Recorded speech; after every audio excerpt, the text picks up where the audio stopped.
الحمد لله الذي لا يبلغ مدحته القائلون ولا يحصي نعماءه العادون ولا يعدي حقه المجتهدون الذي ليس لصفته حد محدود ولا نعت موجود ولا وقت معدود ولا أجل ممدود فطر الخلائق بقدرته ونشر الرياح برحمته الصلاة والسلام على الرسول المسدد المصطفى العمجد المحمود الأحمد سيدنا ومولانا ومولى الكونين جد الحسن والحسين معاني أبو القاسم محمد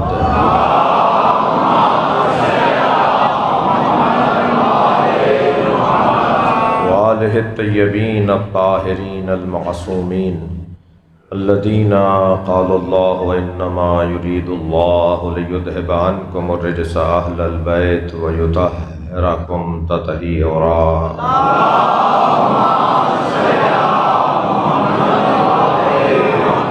ولعنة الله على أعدائهم أجمعين من يوم عداوتهم إلى قيام يوم الدين. أما بعد، قال الحكيم في قرآن الكريم: بسم الله الرحمن الرحيم وجعلنا منهم أئمة يهدون بأمرنا لما صبروا وكانوا بآياتنا يوقنون. صلوات.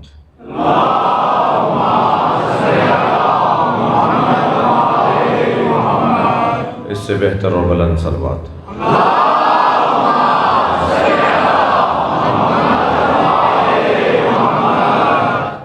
سورہ مبارکہ السجدہ کی 24ویں آیت میں نے آپ کے سامنے پڑھی ہے. آیت میں اللہ نے معارف اور مفاہیم، علم اور عرفان کا دسترخوان بچھایا ہے. یوں تو قرآن کی ہر آیت ہمارے لیے رہنما ہے، مگر بعض آیتوں میں رہنمائی محکم ہے.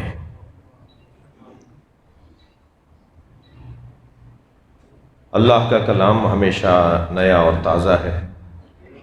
کبھی قرآن پرانا نہیں ہوگا، کبھی قرآن کہنا نہیں ہوگا. جب بھی قرآن کو کھولا جائے گا تو ایسا محسوس ہوگا کہ گویا ابھی اللہ نے ہمیں رہنمائی عطا کی ہے. آج کا جوان یہ سوچتا ہے کہ زمانہ جدید ہو گیا ہے اور اسلام پرانا دین ہے. قرآن 1400 سال پہلے نازل ہوا ہے، تو پرانا دین جدید دور کے ساتھ کیسے ہم آہنگ ہوگا؟ تو اسے خبر ہو کہ قرآن مادے سے متعلق گفتگو نہیں کرتا. قرآن کا موضوع مادیات نہیں ہے، قرآن کا موضوع فطریات ہے، قرآن کا موضوع عقلیات ہے. جو چیز تبدیل ہوتی ہے وہ مادہ ہے، فطرت تبدیل نہیں ہوتی. ہمارے مکانات بدل گئے ہیں، ہمارے لباس تبدیل ہو گئے ہیں، ہماری سواریاں بدل گئی ہیں، مگر ہم نہیں بدلے ہیں. اور اسلام نہ سواریوں سے متعلق بات کرتا ہے، نہ قرآن کا موضوع گاڑیاں ہیں، نہ قرآن کا موضوع کھانے اور ڈشز ہیں، نہ قرآن کا موضوع مکانات ہیں. قرآن نہیں کہتا کہ جھگی میں رہو اور بنگلے میں نہ رہو. قرآن کہتا ہے اگر اللہ نے تمہیں دیا ہے تو بڑے مکان میں رہو، مگر جھگی میں رہنے والے کو انسان مانو.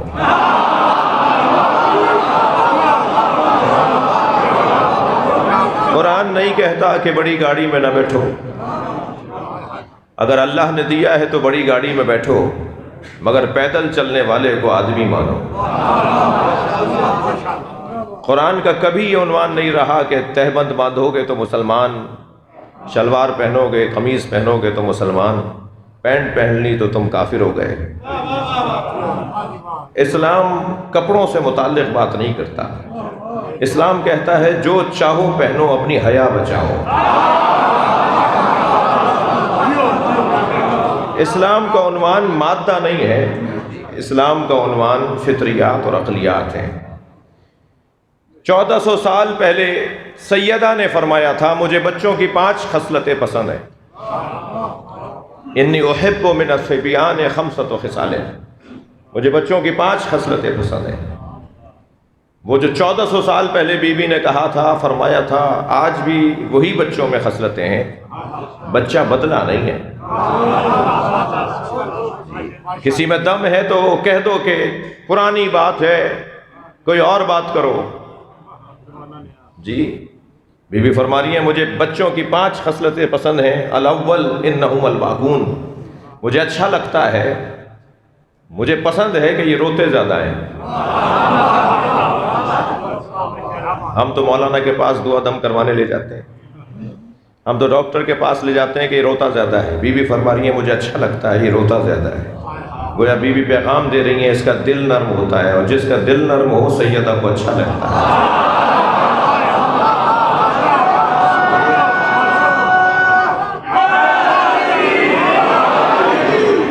الثانی لا یدخرون لغد، مجھے اچھا لگتا ہے کہ یہ آج کا کام کل پہ نہیں چھوڑتا، مجھے یہی چاہیے، ابھی چاہیے، یہی دلوا دیجئے، مجھے یہ چاہیے۔ آپ کتنا ہی کہتے رہیں کہ کل دلوا دیں گے، اس سے اچھا دلوا دیں گے، کل لے چلیں گے تمہیں پارک، مگر کہتا ہے مجھے تو آج ہی کرنا ہے۔ بی بی فرما رہی ہیں تم بڑوں کو پیغام دے رہے ہیں یہ بچے کہ جو کام طے کر لیا اسے کل پہ کیوں چھوڑتے ہو، اسے آج ہی کر کے دکھاؤ۔ فرماتی ہیں ثالث یجتمعون علی التراب، مجھے اچھا لگتا ہے یہ مٹی میں بیٹھ جاتے ہیں، یہ کسی مسند، تکیے، غلاف، گدے، صوفے، صدر نشینی کے قائل نہیں ہیں، انہیں جہاں جگہ ملتی ہے وہاں بیٹھ جاتے ہیں۔ بچے بڑوں کو پیغام دیتے ہیں اپنی شخصیت کے قائل نہ ہو، تمہیں جہاں جگہ مل جائے وہاں بیٹھ جاؤ۔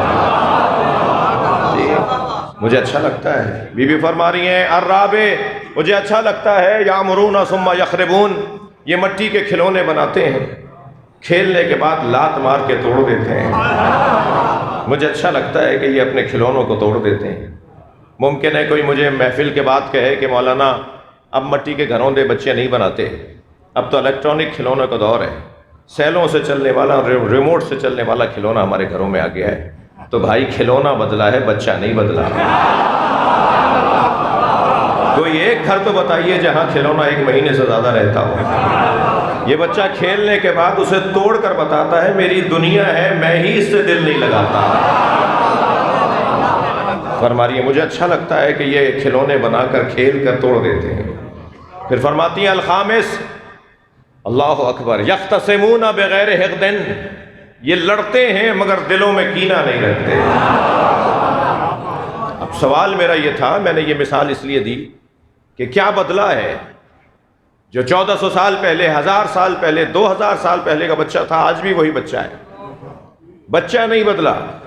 کھلونے بدل گئے، کپڑے بدل گئے، کھانے بدل گئے، گاڑیاں بدل گئیں، مکانات بدل گئے، اور اسلام ان چیزوں سے متعلق تو بات ہی نہیں کرتا۔ اسلام تو ضمنی طور پر کبھی کھانے کی بات کرتا ہے، کبھی ضمنی طور پر کپڑوں کی بات کرتا ہے۔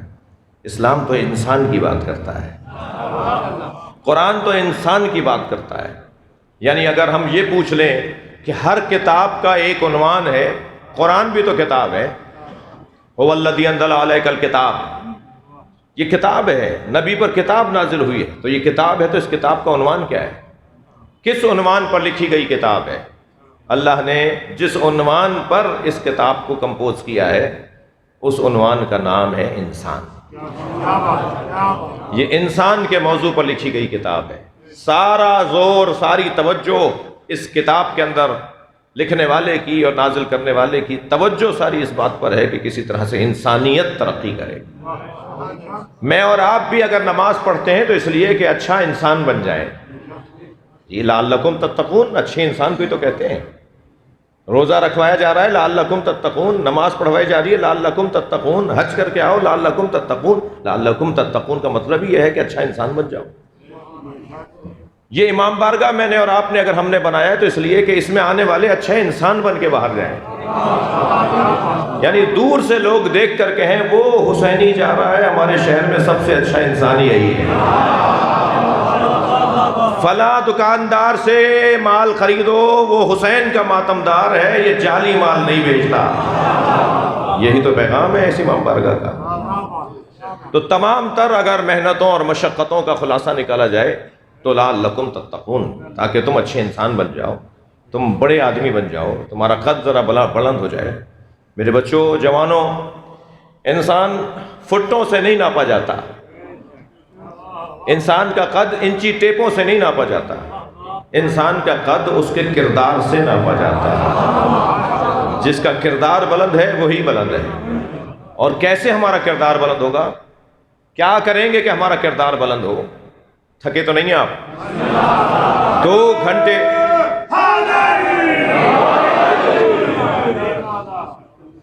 گھنٹے تک اگر میں گلاب بیچنے والے کے دکے پر بیٹھ کر آؤں، 2 گھنٹے اگر گلاب بیچنے والے کی دکان پر جاؤں جہاں گلاب رکھا ہوا ہے، پھول رکھے ہوئے ہیں، تو 4 گھنٹے تک میرے اندر سے گلاب کی خوشبو آتی ہے جو 70 سال سے حسین حسین کر رہا ہے۔ کیا اس کی چال میں کربلائی نہیں ہوگی؟ کیا اس کے رویوں میں کربلا کا پیغام نہیں ہوگا؟ ہوگا، خود بخود ہوگا۔ ہم میں سے بہت سارے لوگوں کو تو پتہ ہی نہیں ہے کہ ہمارے ہادیوں نے، مجھے معاف کیجیے گا، ہمارے ہادیوں نے جس ٹریک پر، جس رستے پر، جس لائن پر ہمیں ڈالا ہے، اس کے ہمیں فائدے کیا کیا ہو رہے ہیں۔ بہت ساری چیزوں کی ہمیں قدر نہیں ہے۔ میں بچوں اور جوانوں سے بات کر رہا ہوں، بزرگوں سے دعا چاہیے۔ یہ جو نظام ہمیں بنا کے دیا ہے، یہ امام بارگاہ، یہ عزاداری، یہ ماتم، یہ علم، یہ تعزیہ، یہ ذوالجناح، یہ جو ہمیں سسٹم بنا کے دیا ہے، متنوع چیزوں کو رکھا ہے، مختلف چیزوں کو رکھا ہے۔ سرائی کی زبان والے ایسے نوحہ پڑھتے ہیں، پنجابی ایسے نوحہ پڑھتے ہیں، جی فارسی زبان والے ایسا پڑھتے ہیں، اردو زبان والے بھی، اور پھر علاقے مختلف ہیں۔ یہ ماتم چکوال والوں کا ہے، یہ ملتان والوں کا انداز ہے، یہ کراچی والوں کا 2 ہاتھ کا انداز ہے، یہ مثال کے طور پہ 1 ہاتھ کا انداز لکھنؤ والوں کا ہے۔ مثلا یہ جو متنوع چیزیں ہیں، جو مختلف چیزیں ہیں، جہاں دیکھیں ایک نیا منظر، جسے دیکھیں ایک نئی بات، یہ جو متنوع چیزوں کو رکھا ہے، یہ اتنا اچھا نظام ہے کہ کوئی خبردار غافل نہ ہونے پائے اور دروازہ چھوڑ کے نہ جائے۔ جاذبیت،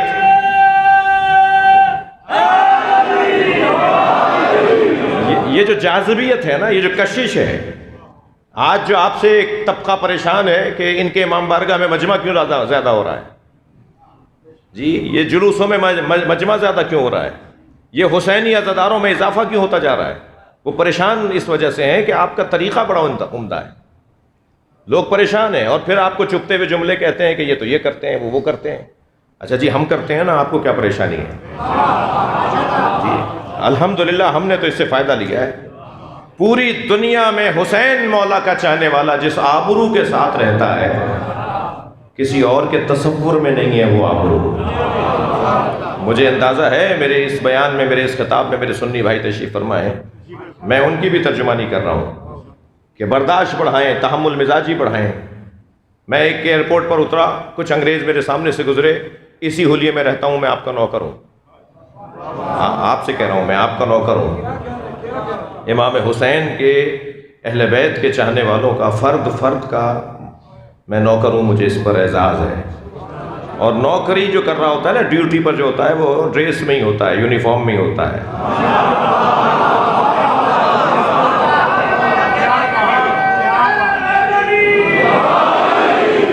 تو الحمدللہ دنیا جہان میں سفر ہو رہے ہیں، پاکستان کا تو ہر علاقہ دیکھ لیا تقریباً، اور ہر سفر میں اسی حلیے میں جو رہتا ہوں تو کوئی نہ کوئی ضرور برابر میں آ کے بیٹھتا ہے، جہاز کی سیٹ ہو یا کہیں انتظار کر رہے ہوں، اور وہ آ کے بیٹھتا ہے اور پہلا سوال وہی کرتا ہے، آپ شیعہ مولوی ہیں، آپ سے سوال کر لوں؟ تو میں پہلا جواب یہ دیتا ہوں کہ میں پہن کے ہی اس لیے پھر رہا ہوں کہ آپ سوال کر لیں۔ بھائی ہم سے ہمارے بارے میں تو بات کرو، خود سے کیسے فیصلے کر رہے ہو ہمارے لیے؟ تو ہر سفر میں الحمدللہ کوئی نہ کوئی پیغام توفیق ہو تو کبھی سفروں کے درمیان جو گفتگو اور باتیں ہوئی ہیں انہیں اگر لکھوں تو کتاب بنے گی۔ ایک انگریز ملک اترا، کچھ انگریز آگے سے گزرے، مجھے دیکھ کر آپس میں کہنے لگے کہ اس کا لباس دیکھو کیا کیا خوبصورت لباس پہنا ہوا ہے۔ مجھے آ کے کہنے لگے کہ بہت عمدہ، بہت اچھا لگ رہا ہے، یہ کیا پہنا ہوا ہے آپ نے؟ میں نے کہا یہ مسلم اسکالرس ایسا لباس پہنتے ہیں۔ تو کہنے لگی، خاتون بھی تھی ان میں، کہنے لگی کہ مسلم اسکالرس میں سے ہیں تو بتائیں پروفٹ محمد کے گھر والوں کو مانتے ہیں یا دوستوں کو؟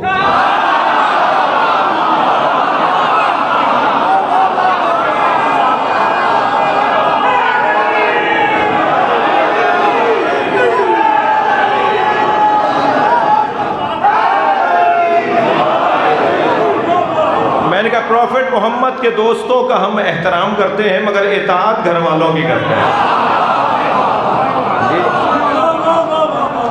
آپ یقین جانیے، میں آپ کو جو بتا رہا ہوں وہی بتا رہا ہوں کہ آپس میں بات کرنے لگے، کہنے لگے پروفٹ محمد کے گھر والوں کو جو مانتے ہیں نا وہ اچھے مسلمان ہیں۔ ہمیں پتہ بھی نہیں ہے، بہت سے بچوں جوانوں سے کہہ رہا ہوں کہ اس بڑی نعمت سے ہمیں کیا کیا مل رہا ہے۔ ہم نہ چاہتے ہوئے بھی اچھا مسلمان ہیں، یعنی نہ چاہتے ہوئے اس معنی میں کہ ہم نے کوئی خاص کام کیا کیا ہے، ہم نے کیا کیا ہے؟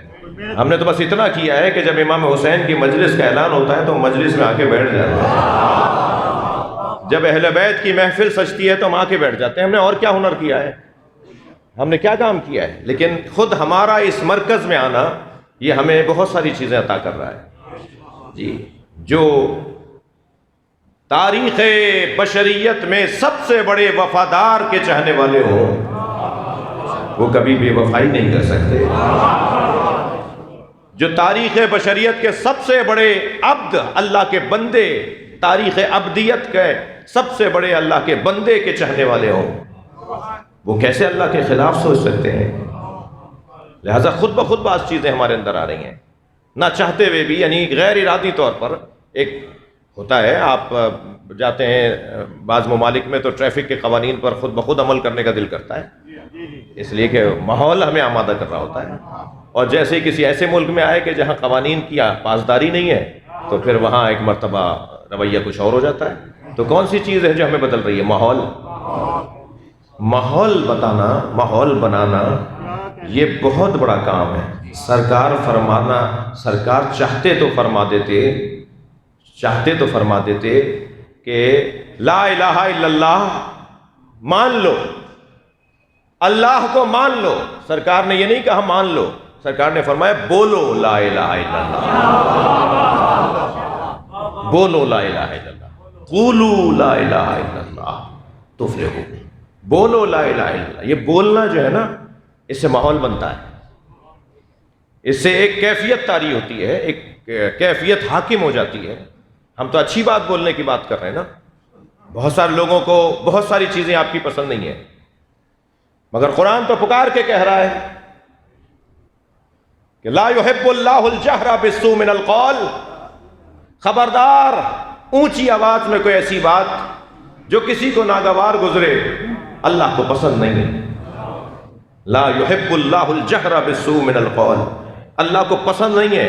علماء اکرام کو سبق سنا رہا ہوں، یہ ہے منطوق لا يحب اللہ الجہر بالسوء من القول، اللہ کو اونچی آواز میں کوئی بات جو کسی کو ناگوار گزرے پسند نہیں ہے، اللہ کو پسند نہیں ہے کوئی ایسی بات جو کسی کو ناگوار گزرے، الا من ظلم، مگر یہ کہ جس پر ظلم ہوا ہے۔ اب اس منطوق کا مفہوم نکالیے، جس پر ظلم ہوا ہے اللہ کو پسند ہے وہ اونچی آواز میں بات کرے چاہے کسی کو برا لگے۔ اسی منطوق کا مفہوم نکالیے، صلوات پڑھ لیں ذرا محمد و آل محمد۔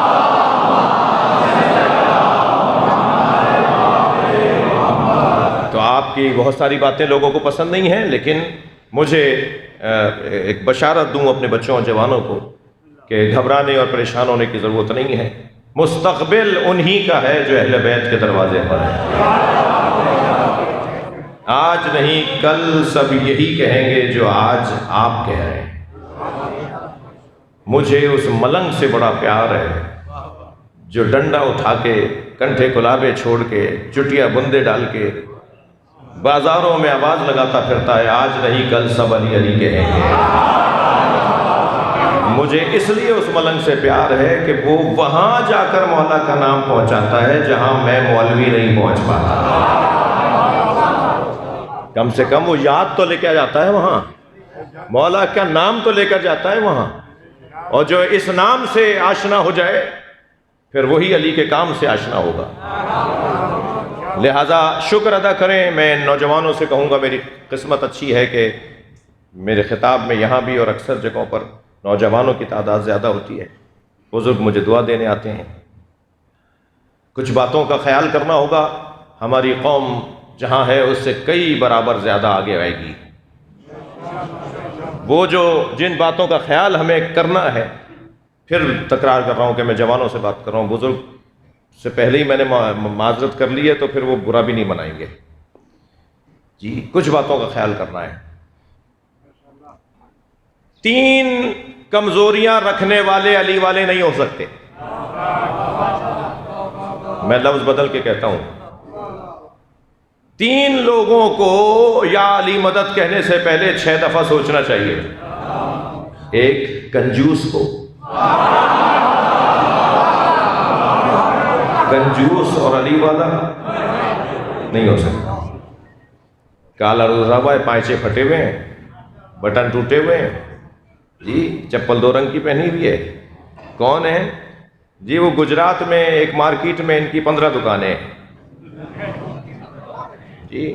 جو اپنے اوپر پیسے نہیں لگاتا وہ مسجد میں کیا لگائے گا؟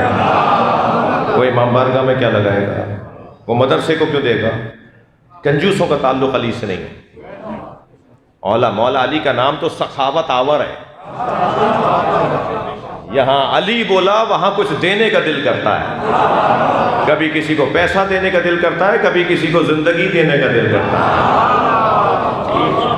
مولا علی کا نام سخاوت آور ہے، سخاوت آور ہے۔ ایک جوان میرے پاس آیا، کہنے لگا مولانا قرآن کی آیت مجھے سمجھ میں نہیں آئی، اللہ ارشاد فرما رہا ہے والذین ينفقون فی السراء والضراء۔ ایک قبیلہ ایسا بھی ہے کہ جو ناداری میں بھی عطا کرتا ہے اور دارائی میں بھی عطا کرتا ہے۔ ان کے پاس ہوتا ہے تب بھی وہ دے دیتے ہیں، نہیں ہوتا تب بھی دے دیتے ہیں۔ تو میں نے کہا کیا پریشانی ہے؟ کہنے مولانا یہ سمجھ میں نہیں آ رہی بات، ہوگا تو دیں گے، نہیں ہوگا تو کیسے دیں گے؟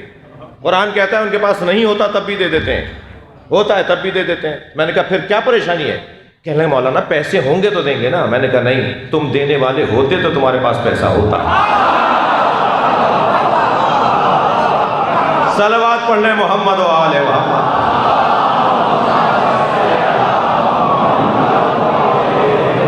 سخاوت کا کوئی تعلق پیسے سے نہیں ہے، سخاوت کا تعلق دل سے ہے، کیفیت سے ہے، احساسات سے ہے، جذبات سے ہے جی۔ یہاں میں نے ارادہ کیا کہ میں کسی کے کام آؤں، وہاں اللہ ہمارے اندر وہ توانائی ڈال دیتا ہے کہ ہم کسی کے کام آ جائیں۔ یہ میری اور آپ کی بات ہو رہی ہے، جنہیں اللہ نے بنا کر ہی اس عنوان سے بھیجا ہو کہ وہ اللہ کا دروازہ ہے۔ جو باب اللہ ہوں گے ان کے ہاں سے کوئی خالی کیسے لوٹے گا جی؟ اللہ کے دروازے سے کون خالی لوٹے گا؟ پہلا وہ بندہ جسے 6 دفعہ سوچنا چاہیے یا علی مدد کہنے سے پہلے، وہ ہے کنجوس۔ دوسرا بزدل، دل چھوٹا، گھبرا جانے والا، ڈرنے والا، دبنے والا۔ مجھے اس سنی سے بڑا پیار ہے جو لاکھوں شیعوں میں ہاتھ باندھ کے نماز پڑھتا ہے۔ کربلا میں، نجف میں، مشہد میں لاکھوں شیعوں کی آمد و رفت ہو رہی ہوتی ہے اور کہیں کہیں ہمیں ہاتھ باندھے ہوئے لوگ نظر آ رہے ہوتے ہیں۔ مجھے اس سنی سے بڑا پیار ہے جو لاکھوں شیعوں میں ہاتھ باندھ کے نماز پڑھتا ہے۔ وہ ہاتھ باندھ کر بتاتا ہے شیعوں سے ڈرنا نہیں، یہ مارتے نہیں ہیں۔ وہ ہاتھ باندھ کر بتاتا ہے جو دین میں نے سمجھا ہے اس پہ عمل کرنے کی جرت بھی رکھتا ہوں۔ مگر عزیزوں مجھ سے خفا نہ ہوئیے گا، میں ایک جملہ کہنے جا رہا ہوں۔ مجھے اس سنی سے بہت پیار ہے جو لاکھوں شیعوں میں ہاتھ باندھ کے نماز پڑھتا ہے، مگر اتنا ہی اس شیعہ سے نفرت ہے جو 4 سنیوں میں ہاتھ باندھ لیتا ہے۔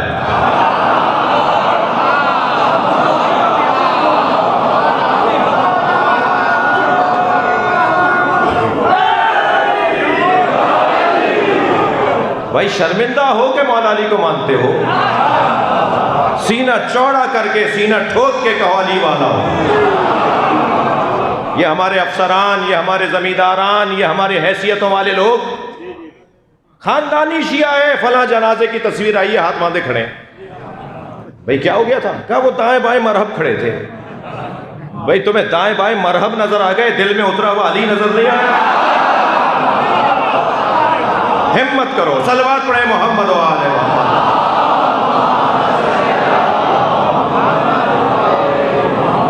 تھک رہے ہیں آپ میری باتوں سے؟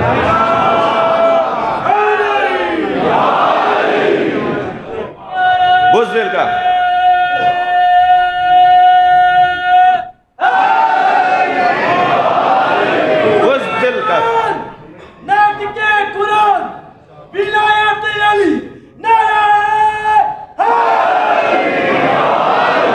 دوسرا وہ بندہ جسے 6 دفعہ سوچنا چاہیے وہ بزدل ہے۔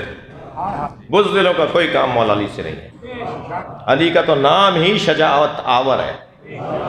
ایک سردار جی کو میں سن رہا تھا، وہ کہہ رہے تھے کہ میرا پوتا، ان کا پوتا، روزانہ آتے جاتے اٹھتے بیٹھتے اسکول سے آتا ہے، باہر جاتا ہے، کھیلتا ہے کودتا ہے تو آوازیں لگاتا ہے، یا علی یا علی۔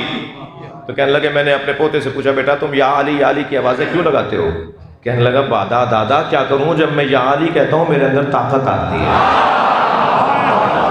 علی کا نام میرے اندر طاقت کو لے کر آتا ہے۔ تیسرا وہ بندہ جسے 6 دفعہ سوچنا چاہیے، کمزوری بتا رہا ہوں، تنگ نظر، گھٹے ہوئے دماغ والا، چھوٹے ذہن والا، اپنا پرایا کرنے والا، وہ یہ اور وہ ہم، جی شیعوں میں 25 گروہ، جی پھر یہ سنی ہے، ہم شیعہ ہیں، تنگ نظری۔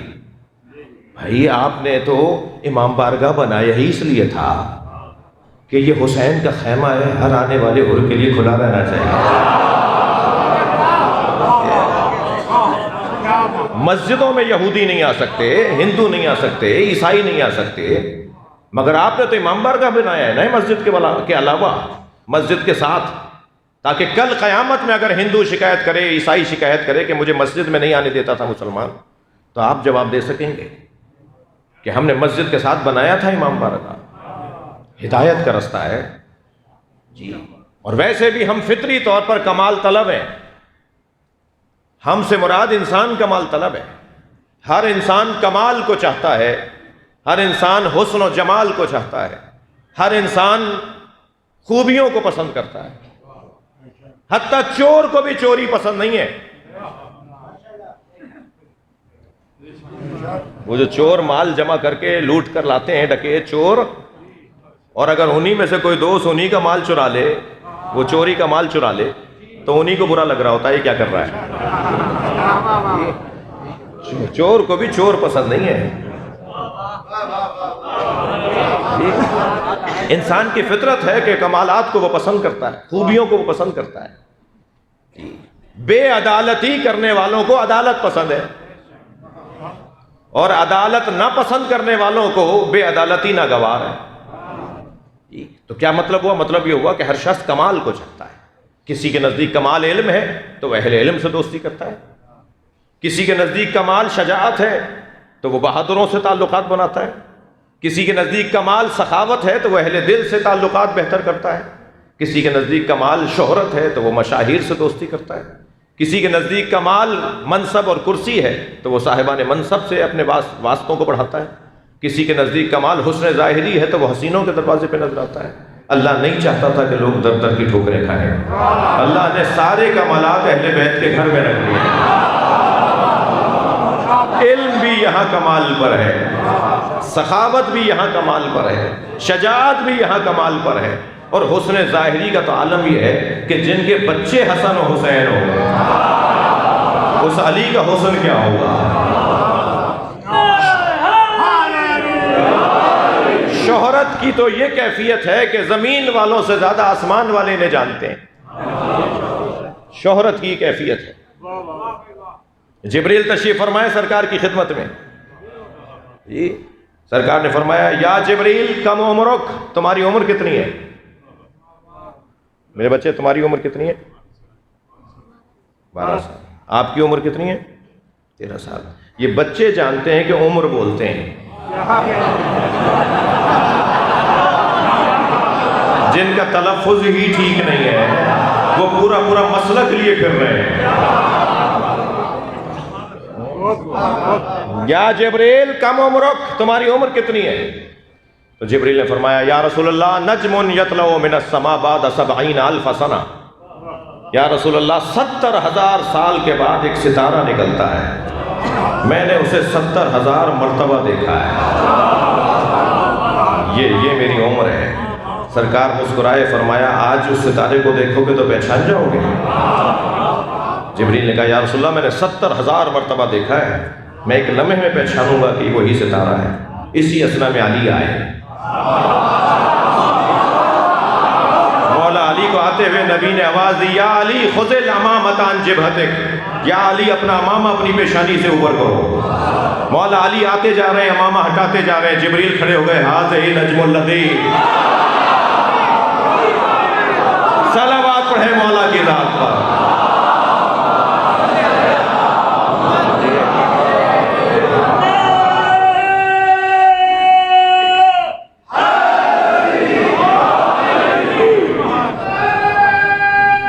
ماشاءاللہ. علم کا تو عالم یہ ہے کہ کوئی مثال نہیں ملتی کہ انہوں نے سوال کا جواب نہ دیا. کوئی مثال نہیں ملتی کہ انہوں نے کسی سے مسئلہ پوچھا ہو. اور ابھی 50 مثالیں دے دوں گا کہ کس کس نے علی سے مسئلہ پوچھا، کس کس نے اس گھرانے کے رہنماؤں سے مسئلے حل کروائے. 3 سال کا سن ہے امام حسن مجتبیٰ علیہ السلام کا.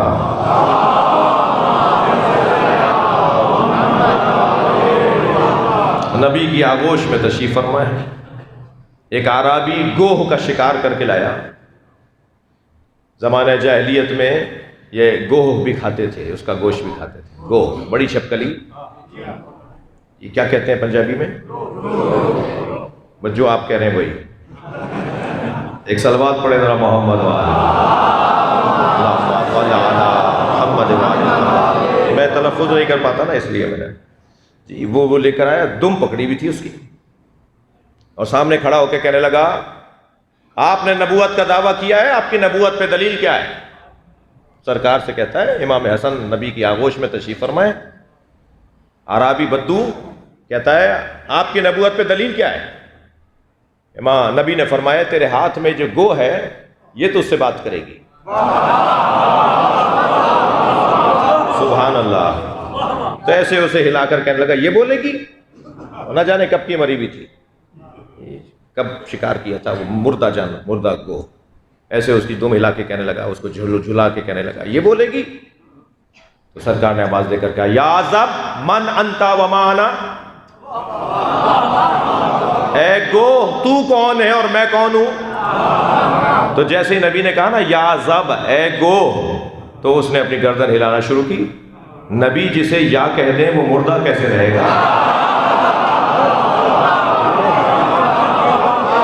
ایک مرتبہ اس کی جان پلٹی، اس میں روح آئی، وہ دوبارہ زندہ ہوئی، اس کی گردن ہلنا شروع ہوئی، اس نے آنکھیں کھولی، زبان نکالنا شروع کی، اور اپنی منڈیا کو سیدھا کر کے کہنے لگی انتا رسول رب العالمین.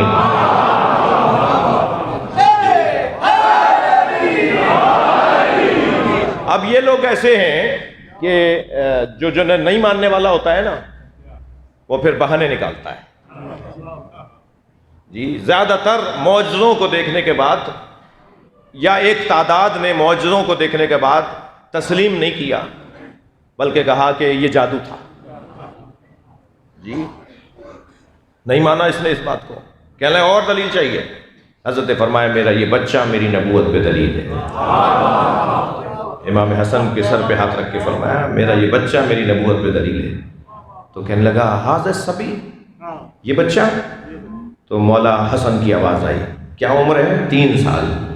مولا امام حسن کی آواز آئی سل فقیہا ولا صبیہا اندی بحر العلم الذی لا تقسم التوالی. پوچھ بات کر، تو ایک فقیہ سے بات کر رہا ہے، بچے سے بات نہیں کر رہا.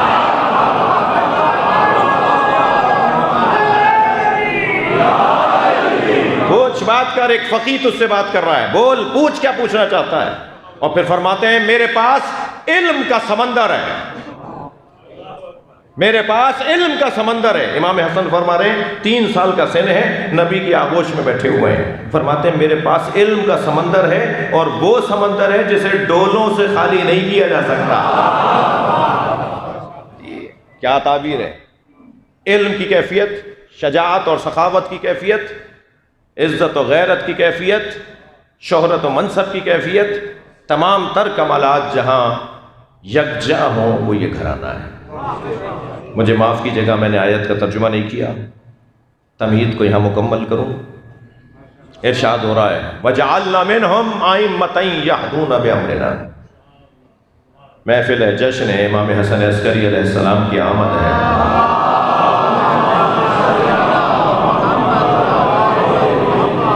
اس سے بہتر صلوات۔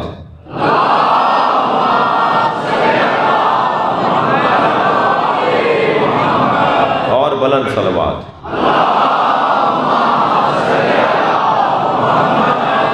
اگر بند کر دیں گے نا تو میں مومنین کی زیارت کر لوں گا، اس طرف کے مومنین کو دیکھ نہیں پا رہا میں۔ ایک اور صلوات۔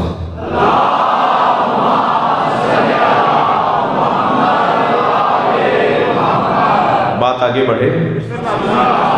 وَجَعَلْنَا مِنْهُمْ أَئِمَّةً يَهْدُونَ بِأَمْرِنَا، اور ہم نے ان میں سے کچھ کو امام بنایا ہے، ان میں سے، منہم، وجعلنا، ہم نے قرار دیا ہے، منہم، ان میں سے کچھ کو، من بازیہ، ان میں سے کچھ کو ہم نے امام بنایا ہے۔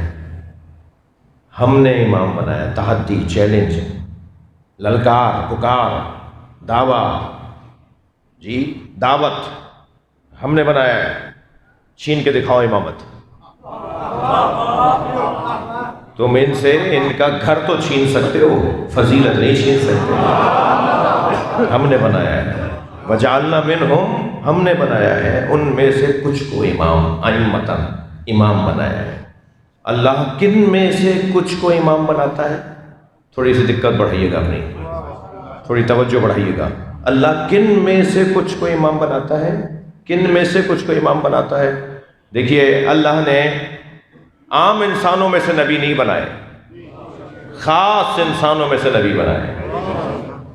اور ہر انسان کو اللہ نے نبی نہیں بنایا، اور ہر نبی کو رسول نہیں بنایا۔ نبیوں کے اندر بھی جو باکمال نبوت رکھنے والی ہستیاں تھیں انہیں رسول بنایا۔ پھر ہر رسول کو بھی اولو العزم نہیں بنایا، وہاں بھی معیار اس کا بڑھتا چلا گیا، کوالٹی بڑھتی چلی گئی، گریڈ بڑھتے چلے گئے۔ پھر اللہ نے ہر اولو العزم پیغمبر کو بھی امام نہیں بنایا۔ حضرت ابراہیم، حضرت نبی مکرم، جی چند لوگوں کو ان میں سے اللہ نے امام بنایا۔ تو اللہ کن میں سے امام بناتا ہے؟ میں اپنی جو میں سمجھا ہوں اس کو آپ کے سامنے ایک جملے کے اندر پیش کرنے کی کوشش کروں گا۔ اللہ کن میں سے امام بناتا ہے؟ کیسے تلاش کریں کن میں سے امام بناتا ہے؟ اللہ جن میں سے امام بناتا ہے ان میں سے ایک کا نام عباس ہے، جسے استاد قمر جلالوی کہتے ہیں مقام حضرت عباس کم نہیں تھا قمر، مقام حضرت عباس کم نہیں تھا قمر، پلاتی دودھ جو زہرا امام ہو جاتے ہیں۔ کن میں سے؟ جس کوالٹی، جس معیار کے لوگوں میں سے اللہ امام بناتا ہے، ان معیاری لوگوں میں ایک نام حضرت عباس کا نام۔ ہم نے ان میں سے کچھ کو امام بنایا۔ جی کیوں؟ یہدون بامرنا، ہم نے بنایا ہے تو کام بھی ہم ہی بتائیں گے کہ انہیں کیا کرنا ہے۔ میرے بچوں، جوانوں، ہماری قوم کی کچھ کمزوریوں میں سے ایک کمزوری، میری عادت نہیں ہے کمزوریاں بتانا، میں تو اچھی اچھی باتیں کرتا ہوں، تعریفیں ہی کرتا ہوں، کمزوریاں کبھی کبھی بتاتا ہوں، لیکن آج پتہ نہیں کیا ہو رہا ہے مجھے۔ تو ہماری قوم کی کمزوریوں میں سے ایک کمزوری یہ بھی ہے، اچھا میں تو اپنی بات کروں گا نا، جس میں بھی ہو، وہ کوئی بھی ہو، وہ اس کمزوری کو دور کرے۔ ہر شخص کو، وہ کمزوری بتا رہا ہوں، ہر شخص کو اپنی حدوں کا پتہ ہونا چاہیے۔ جو اپنی حدوں سے ناآشنا ہوتا ہے، جسے پتہ ہی نہیں ہے کہ اس کے آگے مجھے نہیں جانا، یہ بات میرے کرنے کی ہے ہی نہیں، یہ بات میرے بولنے کی ہے ہی نہیں، یہ میرے قد سے اونچی بات ہے، یہ میری حیثیت سے بڑی بات ہے، مجھے اپنی حد کا پتہ ہونا چاہیے۔ جسے اپنی حد کا پتہ ہوتا ہے نا، وہ جبریل علیہ السلام کہلاتا ہے۔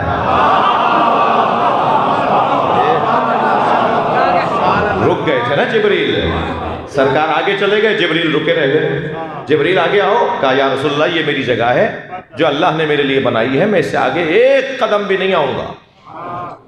یعنی حدوں کو جانتے ہیں اپنے، جو اپنی حدوں کو جانتا ہے وہ آگے بڑھتا ہے، وہ ترقی کرتا ہے، وہ عزت پاتا ہے، وہ عظمت پاتا ہے۔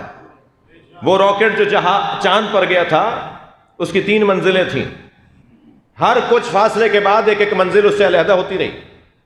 اگر وہ تینوں کی تینوں منزلیں اوپر جاتی تو کوئی بھی نہیں جا پاتا۔ جی وہ جہاز ایک منزل کے بعد اس کا ایک حصہ واپس زمین پر آ گیا، دوسری فضا میں پہنچنے کے بعد دوسرا حصہ واپس آ گیا، پھر ایک ہی حصہ اوپر گیا ہے۔ ہمیشہ جڑے رہنے سے فائدہ نہیں ہوگا، کبھی دور ہٹ جاؤ تاکہ کوئی آگے چلا جائے، تاکہ کوئی آگے بڑھ جائے۔ ہر شخص کو اپنی حدوں کا پتہ ہونا چاہیے۔ ایک شخص آ کے کہتا ہے میرے مولا امام رضا سے،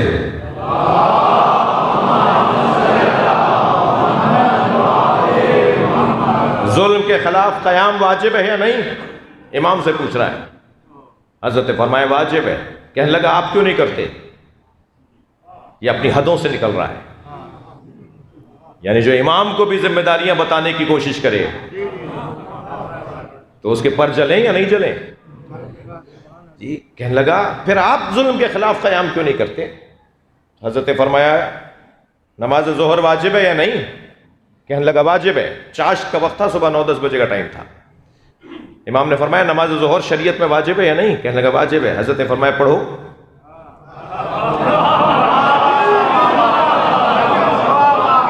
کہنے لگا ابھی وقت نہیں آیا۔ حضرت نے فرمایا یہی تمہارا جواب ہے۔ صلوات پڑھ لیں ذرا محمد و آلہ۔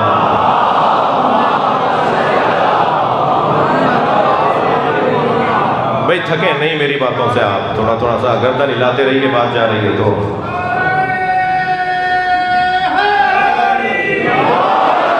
میرے مولا جا رہے ہیں جنگ نہروان پر، مولانا آپ سے دعا چاہیے، جنگ نہروان پر جا رہے ہیں۔ جس سواری پر بیٹھ رہے ہیں وہ گھوڑی ہے، ناتوان ہے اور پیٹ سے بھی ہے، ویسے ہی اسے زیادہ دوڑانا نہیں ہے۔ جی لاغر ناتوان گھوڑی ہے جس پہ بیٹھ رہے ہیں۔ جی مولا علی بغیر زرہ کے اترتے تھے نا میدان میں، سر پر بھی وہی امامہ باندھ کے جاتے تھے جو آپ اپنی محفل میں باندھتے تھے۔ وہ لوہی کا خود جو ہے وہ سر پہ نہیں رکھتے تھے حضرت، زرہ بھی نہیں رکھتے تھے۔ جی تلوار تھی جو اللہ نے انہیں آسمان سے بھیجی تھی،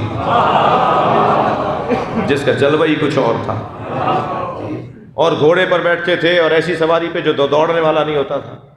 ایک میدان میں خود آپ کے فرزند حضرت محمد حنفیہ نے کہہ دیا کہ بابا گھمسان کی جنگ ہے، آج یہ والا گھوڑا لے جائیے جو تیز دوڑتا ہے۔ تو فرمایا کہ مجھے اس گھوڑے کی کیا ضرورت جو تیز دوڑتا ہو،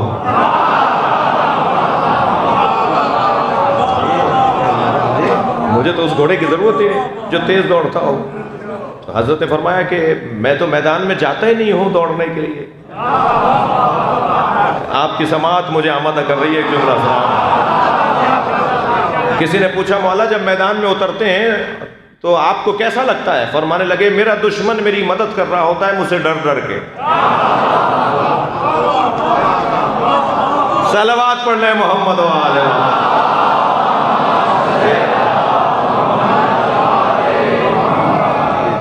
تو حضرت بیٹھ رہے ہیں جس سواری پر، وہ گھوڑی ہے، پیٹ سے بھی ہے، بیٹھ چکے تھے حضرت۔ ایک شخص نے دور سے آواز لگا کے کہا یا علی نہ جائیے، یہ سفر آپ کے حق میں نہیں ہے، آپ کا ستارہ گردش میں ہے۔ کچھ لوگ ائمہ کا بھی حساب لگاتے ہیں۔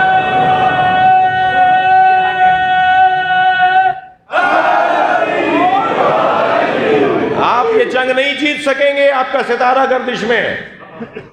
حضرت بیٹھ چکے تھے، گھوڑی سے اتر آئے، 2 قدم اس کی طرف بڑھے، وہ قریب آیا۔ حضرت نے فرمایا تو ستاروں کو جانتا ہے؟ کہنے لگا میرا کام ہے ستارہ شناسی۔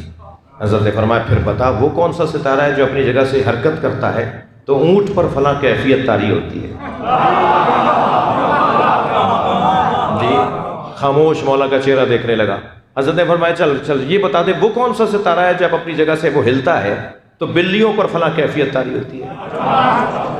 کوئی جواب نہیں تھا اس کے پاس۔ حضرت نے فرمایا بتا میری گھوڑی کے سونگ کے نیچے کیا ہے؟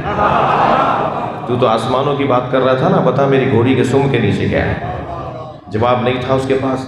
تو حضرت نے اس کے شکم پر ہاتھ رکھ کے فرمایا بتا اس میں نر ہے یا مادہ؟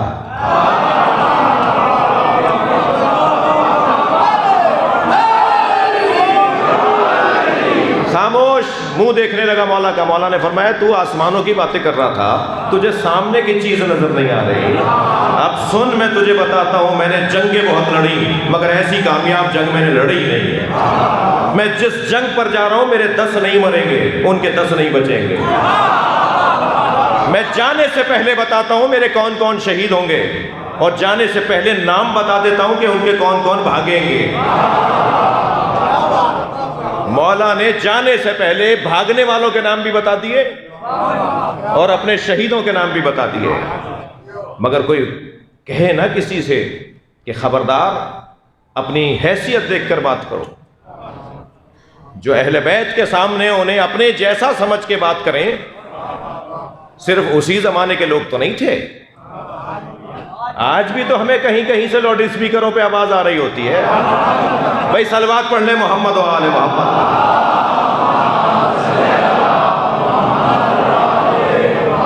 تسلی دیجئے، آپ خفا تو نہیں ہو رہے مجھ سے؟ تھوڑا سا اور آگے بڑھوں میں، مجھے پورا 1 گھنٹہ ہونے میں بھی 10 منٹ ہے، مولانا خیال رکھیے گا۔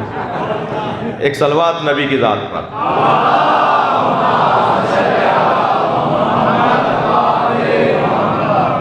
میزبان محترم ہیں، کرم فرما ہیں جناب مولانا علامہ امجد جعفری صاحب، جن کے حکم پر میں اس خطے میں بہت مدت کے بعد 2-3 سالوں سے کچھ لوگ پریشان تھے کہ ہم نہ آئیں اس طرف، تو ٹھیک ہے ہم نہیں آئے۔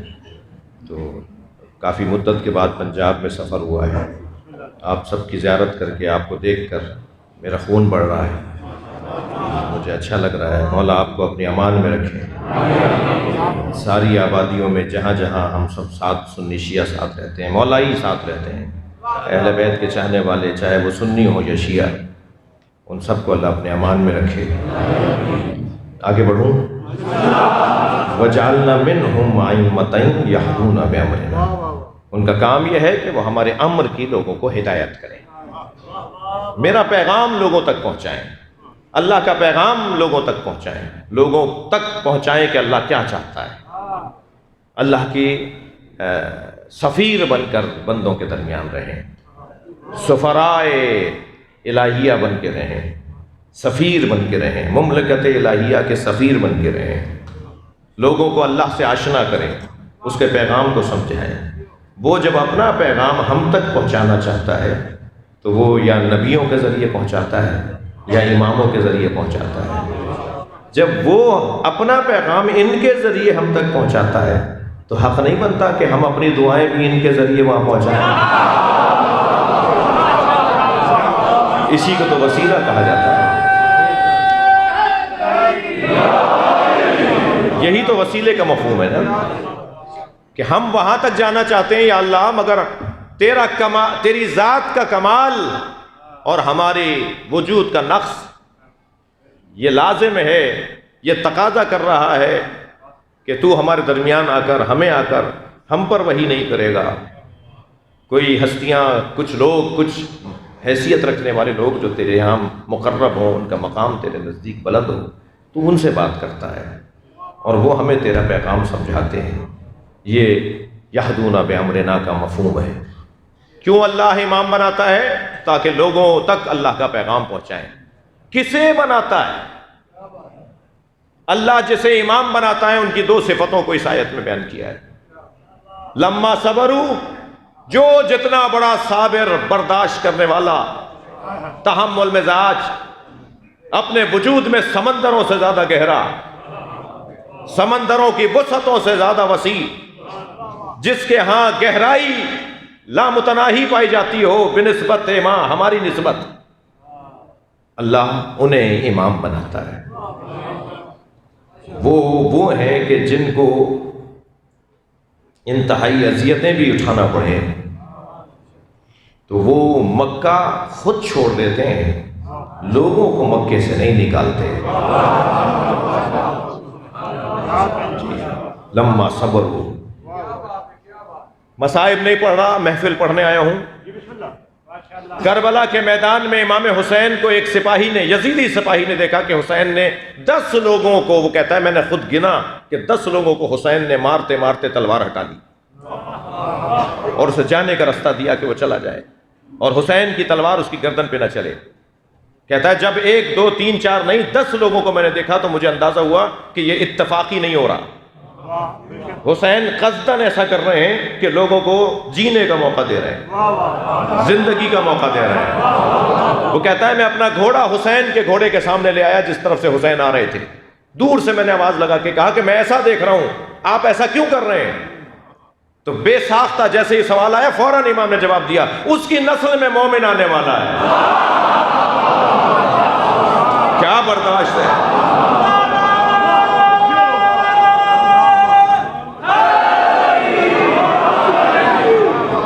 لما صبروا، برداشت۔ یہی وہ لوگ تھے نا جنہوں نے اب سے پہلے بہت کچھ امام کے ساتھ، امام کے بچوں کے ساتھ کیا، مگر نہیں، اس کے چوتھے پوتے میں، اس کے 15ویں پوتے میں مومن ہو جائے گا کوئی۔ جی اولاد کی خاطر آبا و اجداد بخشے جاتے ہیں یا نہیں؟ صلوات پڑھ لیں ذرا محمد و آل جی۔ لما صبروا، برداشت، تحمل مزاجی، سیاہ صدر، بدتمیزی کر رہے ہوتے تھے لوگ، بے ادبی کا اظہار کر رہے ہوتے تھے اور وہ مسکرا رہے ہوتے تھے۔ جی شام سے ایک شخص آ کر کہتا ہے تمہارے والد ایسے، تمہاری والدہ ایسی، میں نہیں کہہ سکتا، میں ان الفاظ کو بھی نہیں دہرا سکتا جو اس نے امام حسن کی توہین کی، اور جیسے جیسے وہ بے ادبی کر رہا تھا، فحش دے رہا تھا، سب کر رہا تھا، شتم کر رہا تھا، امام اس کی طرف بڑھتے جا رہے تھے۔ قریب جا کے جب وہ خوب بول لیا، جتنے اس کے دل میں بھڑاس تھی وہ نکال لی، تو امام نے فرمایا مسافر لگتے ہو، کچھ دیر آرام کر لو، کھانا کھا لو، سواری نہیں ہے تو سواری لے لو، پھر بیٹھ کے بات کریں گے۔ اگر تم صحیح کہہ رہے ہو تو اللہ مجھے معاف کرے، اور اگر تم غلط کہہ رہے ہو تو اللہ تمہیں معاف کرے۔ کمال ہے۔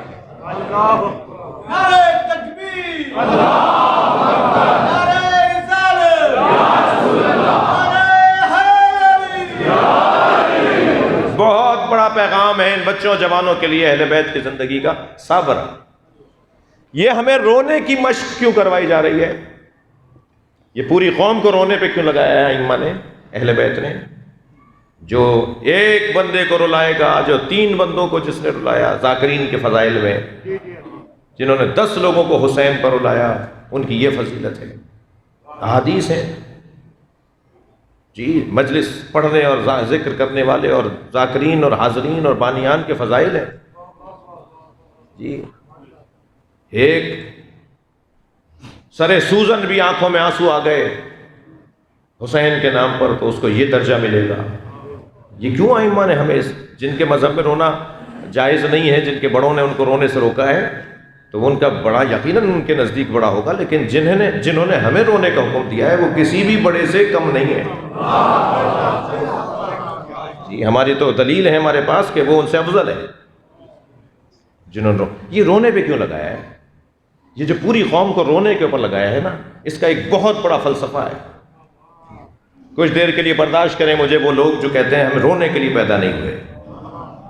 بھائی تم نے سمجھا ہی نہیں ہے نا رونے کے فلسفے کو۔ تم نے اگر گریے کے فلسفے کو سمجھ لیا ہوتا تو یہ والی باتیں ہی نہیں کرتے۔ ہمیں رونے کے لیے پیدا کیا ہے، جس معنی میں کہہ رہا ہوں اسی معنی میں سمجھیں گے، یعنی ہمیں اس لیے رونے کا حکم اور دعوت ہے کہ تمہارے اندر برداشت بڑھے، تمہارے اندر تحمل مزاجی بڑھے۔ حضرت مختار کہتے ہیں واقعہ کربلا کے بعد جی سلیمان ابن سورد خزائی سے اور ان کے لوگوں سے کہا ابھی تلواریں نہیں اٹھاؤ، ابھی تلواریں نہیں اٹھاؤ، حسین کے غم کا غصہ رو رو کر سینے میں جمع کرو۔ مختار کے جملے ہیں، حسین کے شہادت کا جو غم ہے، غصہ ہے، اسے رو رو کے اپنے سینے میں جمع کرو، اور جب تمہارے سینے میں مکمل غصہ جمع ہو جائے تو پھر حسین کی نصرت کے لیے باہر نکلو۔ ہم جو رو رہے ہیں نا، تو ایک حسین کا بچہ آنے والا ہے، جب وہ آواز دیں گے نا تو یہ سارا جو رونے سے ہمارے آبا و اجداد سے سینے میں غصہ جمع ہوتا آ رہا ہے، یہ دکھ، یہ تکلیف امام کی مدد کی صورت میں باہر نکلے گی۔ جی فلسفہ رونے کا جی خاص پیغام ہے اس کے اندر، صبر، برداشت، لما صبر، تحمل مزاجی، وَكَانُوا بِآيَاتِنَا يُوقِنُونَ، اور ہم اسے امام بناتے ہیں جو ہماری آیات پر یقین رکھتا ہو۔ ہم اس لیے امام بناتے ہیں کہ وہ ہماری آیات پر یقین رکھتے ہیں۔ آیات پر جو یقین رکھتا ہے نا، وہی یقین فراہم کرتا ہے۔ جو خود یقین والا ہوتا ہے اسی کے چاہنے والے یقین والے ہوتے ہیں۔ دیکھیے، جو بہت بڑا عالم ہو جائے اور وہ اہل بیت سے جڑا ہوا نہ ہو، بہت بڑا دانشور ہو جائے اور امام حسین سے اسے محبت نہ ہو، وہ کسی بند گلی میں جا کے کھڑا ہوگا، وہ خود بھی فساد پھیلائے گا، اور وہ اس پر بھی ایک تکلیف اور پریشانی بڑھے گی، ذلیل ہوگا، رسوا ہوگا۔ علم جو اہل بیت کی محبت کے بغیر ہو وہ وبال جان سے کم نہیں ہے۔ علم جو اہل بیت کی محبت کے بغیر ہو وہ جہالت سے کم نہیں ہے، بلکہ لفظ کہوں کہ عین جہالت ہے وہ علم جو اہل بیت کے بغیر ہے۔ یہ علم تکبر لے کر آتا ہے بھائی اگر اس دروازے پر نہیں آئیں گے تو، یہ علم حجاب اکبر بن جاتا ہے اگر اس دروازے سے پیار نہیں ہوگا۔ ایسے ہی ایک نام ابو اسحاق کندی، جی رسالہ لکھ ڈالا کہ قرآن میں تناقض ہے، جی ایک آیت دوسری آیت سے ٹکراتی ہے، اور قرآن پکار کے کہہ رہا ہے لو کان من عند غیر اللہ لوجدوا فیہ اختلافا کثیرا، اگر یہ اللہ کے علاوہ کسی اور کا کلام ہوتا تو اس میں شدید اختلاف ہوتا، اور انہوں نے دکھا دیا کہ یہ آیت اس آیت سے ٹکرا رہی ہے، یہ آیت اس آیت سے ٹکرا رہی ہے، یہ آیت اس آیت سے ٹکرا رہی ہے، اور آیتیں آیتوں سے ٹکرا رہی ہیں، اور قرآن کہہ رہا ہے کہ اللہ کے علاوہ کسی اور کا کلام ہوتا تو اختلاف ہوتا، تو بس یہ قرآن اللہ کا کلام نہیں ہے۔ اب جو بیٹھے ہی قرآن کے صدقے میں کرسی پر تھے، جو قرآن کے صدقے میں کرسی پر بیٹھے ہوئے تھے، تخت پر بیٹھے ہوئے تھے، تاج لگائے بیٹھے تھے، انہیں تو قرآن کے بارے میں کیا اپنے بارے میں پریشانی ہوئی نا۔ بلا لیا سارے درباری ملاؤں کو، جی وظیفہ خوار ملاؤں کو بلا لیا، جواب دو بھائی اس کا، ورنہ ہماری حکومت کہاں رہے گی۔ اب جو پڑھ رہا تھا وہ کہتا بھائی بات تو صحیح ہے، جی اتنا یقین تھا انہیں، لیکن جب کسی سے جواب نہیں بن پایا تو انہی میں سے کسی کو یاد آیا کہ ہمیشہ ایسی بند گلی میں اگر کوئی مدد کر سکتا ہے تو وہ علی یا اولاد علی ہے۔ کہنے لگے اس مشکل سے اگر ہمیں کوئی نکال سکتا ہے تو وہ حسن عسکری نکال سکتے ہیں،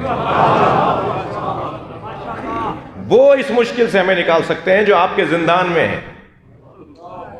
تو کہا جاؤ پہ جا کے انہی سے پوچھو۔ چلے گئے امام کے پاس، حضور یہ رسالہ لکھا گیا ہے کیا کریں؟ حضرت نے 2 صفحے پلٹ کے فرمایا اس کا تو ایک جملے میں جواب ہے، تم میں سے کوئی میرے پاس رک جائے، صلوات پڑھ لیں ذرا محمد وآلہ۔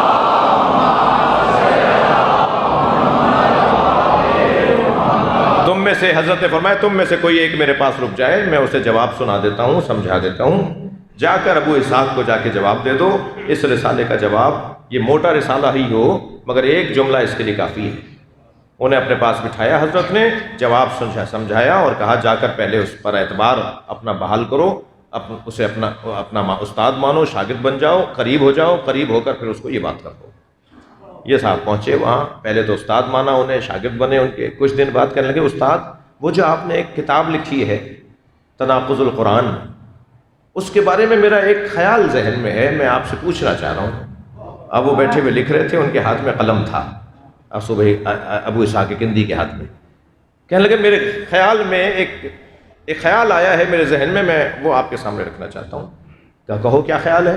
کہ حضور قرآن عربی زبان میں ہے، اور عربی زبان میں ایک لفظ کے کئی معنی ہوتے ہیں. ایک لفظ کئی معنی میں، مختلف معنی میں ایک لفظ استعمال ہوتا ہے. تو آپ نے جو معنی سوچ کر اختلاف سمجھا ہے، ہو سکتا ہے متکلم کے نزدیک وہ معنی ہی نہ ہو.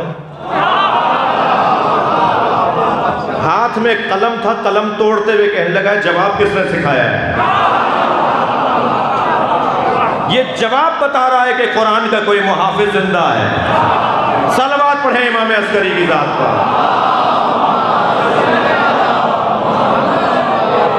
یا اللہ ہمارے بولنے بیٹھنے کو عبادت شمار فرما. اس شہر پر، اس آبادی پہ اپنا کرم نازل فرما.